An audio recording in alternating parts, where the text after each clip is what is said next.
You just have to flood a country's public square with enough raw sewage. And if anybody is lying here, Senator, it is you. Once they lose trust in their leaders, in mainstream media, in political institutions, in each other, in the possibility of truth, the game's won.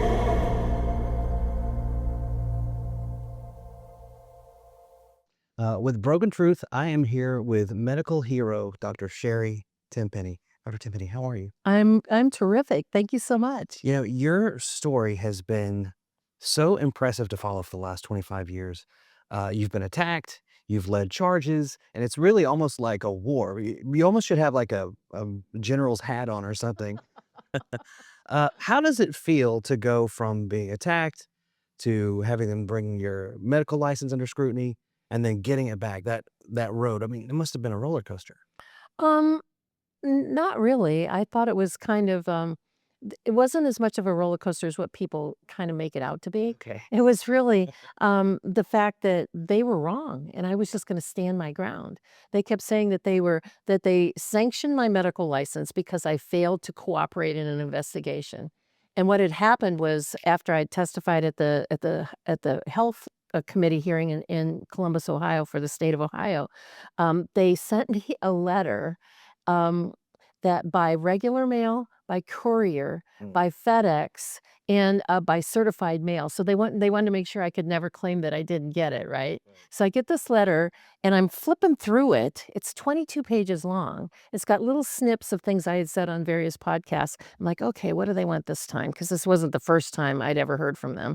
I get down to the last page of this 22-page letter that says, you are hereby summoned to appear at University Hospital on such and such a time, such and such a day. Bring a $2,200 check with you for your mental status evaluation. And I did the same thing. I just laughed. I thought, they could accuse me of a lot of things, but being crazy isn't one of them. Right. And being incompetent isn't one of them. So I took it to Tom Rentz, who's a friend of mine and my attorney, and we wrote a letter. And so over the course of 2 years, there was a series of letters. They'd send me a letter and I'd say, no, thank you. And we'd send them back a letter. And so what Tom said so many times was, um, just because they didn't like the response didn't mean we avoided them and didn't respond. We responded. And after, I don't know, however many series of those went around, that's when they decided to sanction my license for failure to cooperate. Wow. And and then shortly after that, that was at the beginning of August of 23. At the end of August of 23, I had a stroke. And a pretty significant stroke. And by the grace of God, it's like 95% better. I mean, I was completely paralyzed on my left side. I couldn't walk, couldn't move my arm, couldn't use my hand, couldn't anything. And so, it was more important at that point in time to focus on my health. And I wasn't going to be seeing patients at that point in time. So it wasn't until 2 years later when I was starting to fill out various forms that said, has your medical license ever been sanctioned or taken away, that I went back to my attorney and I said, we got to get this thing taken care of. I don't want this following me around forever. I want to be in control of my license. So we threatened to sue them. And when we threatened to sue them through a writ of mandamus with the court, they acquiesced and gave me my license back. No. And at that point in time, there were still, I think, 2 or 3 people on the state medical board that voted no, not to give my license back. So, like I said, when you're on the right side of this and you're right, and they're just being cantankerous and just want to shut you up, there's no way. I'm just going to keep doing what I'm doing. When you look at the experience that you went through, and then you compare it to how the Ohio Medical Board handled Dr. Sapan Desai. He's the physician that said that hydroxychloroquine was deadly, did the fake Surgisphere study that was retracted.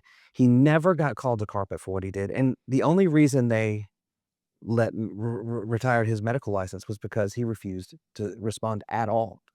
But he never was held accountable. And isn't that really unfair that What is anything in this industry about this industry is fair? Nothing. you make statements and you provide evidence? Yeah. He makes statements as evidence. Turns out it's complete fraud, and it shuts down 83 clinical trials it was used to destroy on hydroxychloroquine. And now look what we've learned since. What do you think that says about the larger problem of medical boards? But we don't want to say anything bad about the Ohio Medical Board. But The other 49 Well, states. the Federation of State Medical Boards is a good old boys club that they have used as a club to keep people in a line for since the 1930s, I think, when that was first set up. And honestly, when they first started setting up, because I've done a lot of research on this and I've written some about it on my Substack, is that when they started looking at the Federation, putting together the state medical boards, there was not much in the way of standardized medical training. And so some of the early movements to try to set up state medical boards was to get a consistency in medical training. Yeah. So if you saw a doctor that went to medical school in North Carolina, you as a patient could have some level of assurance he had the same training as the doctor who went to medical school in Colorado. And so at the very beginning, like a lot of things that happen in government, they start out to have a good idea and then turn to Sure. be very nefarious. It was about standardization of medical education to try to get a standardization there. And then they set up these other committees and just weaponized it, which happens in a lot of things in healthcare. And there's a lot of reasons why the Federation of State Medical Boards should, the bigger umbrella than the individual state medical boards, should really be dismantled and taken apart. Yeah, what Dr. Mary Talley Bowden's been through in Texas, and doctors all over the country, especially ones that were just promoting hydroxychloroquine, which was based off like Or yeah, ivermectin. tonic water. Or ivermectin, right? Yeah, but you could get plenty of gins and tonic. That was no problem. Yes, exactly. I just want to say thank you so much, Dr. Tenpenny. This has been a wonderful experience. Where can people learn about you and what you're working on? Well, you can find almost everything that I do at drtenpenny.com. There's no period in there, just drtenpenny.com. That's where you can find out about my Substacks, our newsletter, my book. My book is Zero Accountability in a Failed System. It came out in March, is doing quite well. The subtitle in the book is How Big Pharma Weaponized Vaccines, Public Health, and the Law. Mm. And so it's that book took me about a year and a half to write, but it's sort of a compilation of all 25 years of the work that I've done. There's something in there for everyone, whether you've been in the health freedom movement for 25 years or whether you're brand new to it, you're going to learn stuff that you didn't know. So access to the book, to the Substacks, to our newsletter, to all of our podcasts. Oh. I do a podcast on America Out Loud 5 days a week now. Oh, wow. And it gets released on iHeartRadio at 3 p.m. Eastern time. Hmm. So, but you can find everything at drtenpenny.com. Now, did I hear you had a studio in Ventura? I do. I have an ECP studio in Ventura. What is that about? Well, ECP is short for external counterpulsation. It's been a technology that's been around since 1958, got thrown underneath the bus when they started to do stents and bypass surgeries. Right. And so they took something that was a non-invasive, passive, very, very effective tool and just said, we're not going to pay for that in insurance anymore, so we're going to wipe that out.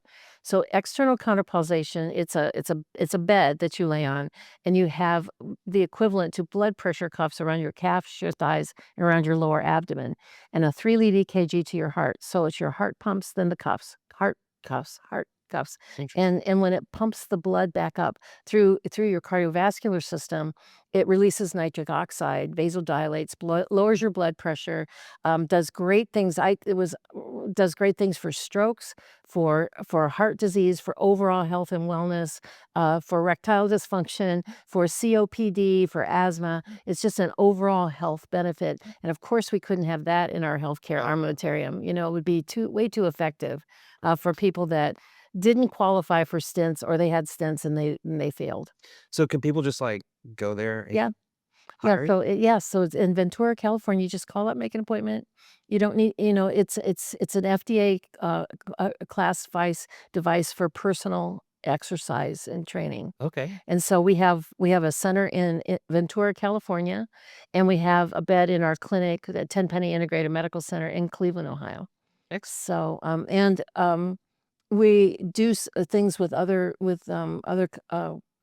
organizations across the country because I so believe in this technology. Sure. It's something that everybody should experience. And we offer, when you go to the one in Ventura, you can get a free 10-minute session when you come in just for overall health. It helps with diabetes and diabetic neuropathy, and the list just goes on and on and on of how it benefits your overall I health. want to go do it right now. Well, welcome. We'd love to have you. It's great. Dr. Sherri Tenpenny, thank you so much. It's been wonderful to have Thank you so much. Appreciate it. you. All right.